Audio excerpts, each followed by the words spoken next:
Guida ai Campionati siamo con Giuseppe Tom, mister. Non inizia bene l'anno del Vittorio Veneto. Comunque l'impegno dei ragazzi c'è. Non è arrivato magari quello che ti aspettavi. Comunque una tua analisi sulla partita di oggi, anche se commentare magari un 4-0 non è facile. Ma il risultato sul tabellino è sicuramente impietoso, però bisogna anche analizzare nei dettagli, nella sua oggettività, quello che è maturato sul campo. Abbiamo messo in campo, penso, una discreta personalità, con qualche timore magari, perché eravamo un po' rinnovati, questo diciamo così. Oggi qualcuno giocava dall'inizio e non aveva mai giocato magari questo campionato e può aver risentito dal punto di vista emotivo, però dopo si è ripreso, abbiamo secondo me tenuto bene il campo e cercato di costruire delle buone trame.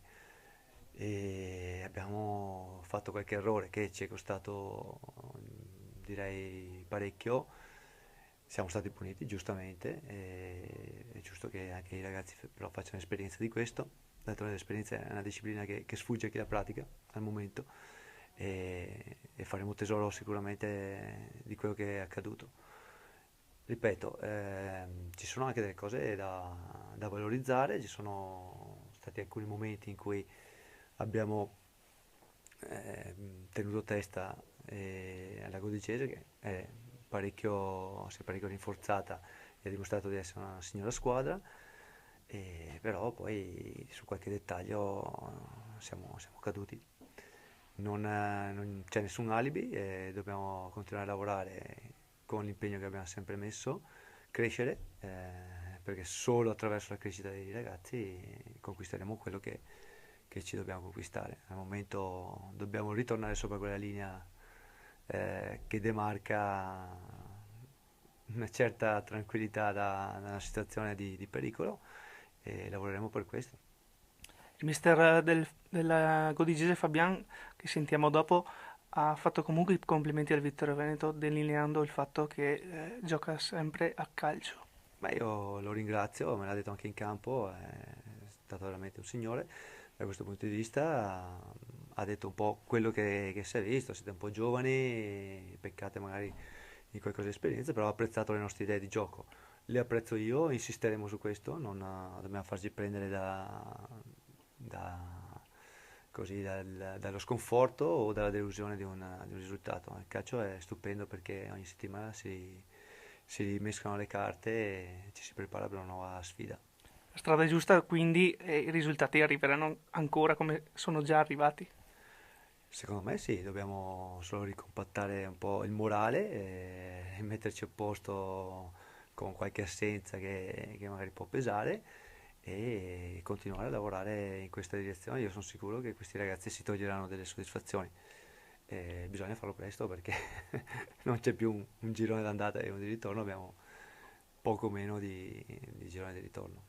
Grazie, mister. Grazie a tutti e buon anno a tutti. Siamo con il mister della Godigese Fabian, mister. Una Godigese che inizia l'anno molto bene con un 4-0 qui a Vittorio Veneto. Sì, sono molto contento della prestazione dei ragazzi. Siamo stati un po' fortunati ad andare in vantaggio subito ma adesso con i nuovi acquisti abbiamo più possibilità di ripartire.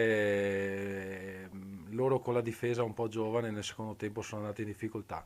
A dire il vero ho trovato un Vittorio Veneto che il 4-0 è un po' bugiardo, nel senso che è una squadra che a me piace perché è una squadra che ha idee, forse la squadra che ha più idee in questo campionato. Purtroppo ha pagato un po' sia lo svantaggio iniziale che quelle due o tre situazioni che hanno avuto la possibilità del pareggio. Dopo noi siamo stati agevolati dal secondo gol e dopo dal secondo gol in poi abbiamo legittimato, diciamo, il risultato finale, ecco. Comunque è sembrata una Godigese che sinceramente non ha mai sofferto però. Abbiamo sofferto all'inizio del secondo tempo, ci sono state due o tre situazioni pericolose da parte del Vittorio Veneto, una abbastanza clamorosa con Scarabelli che è andato a tu per tu col portiere, dopodiché abbiamo fatto il 2-0 e da lì non c'è stata più partita, ecco. Ora siete a 16 punti, la classifica comunque rimane corta e la speranza comunque che possiate anche venire fuori dai playout magari. Ma noi vogliamo assolutamente uscire dai play-out, che adesso non, come ho detto ragazzi, non vogliamo guardare la classifica, vogliamo lottare giorno dopo giorno e cercare di arrivare alla fine, girarci indietro e acquisire la salvezza prima dei play-out. Ecco. Grazie, mister. Prego, arrivederci.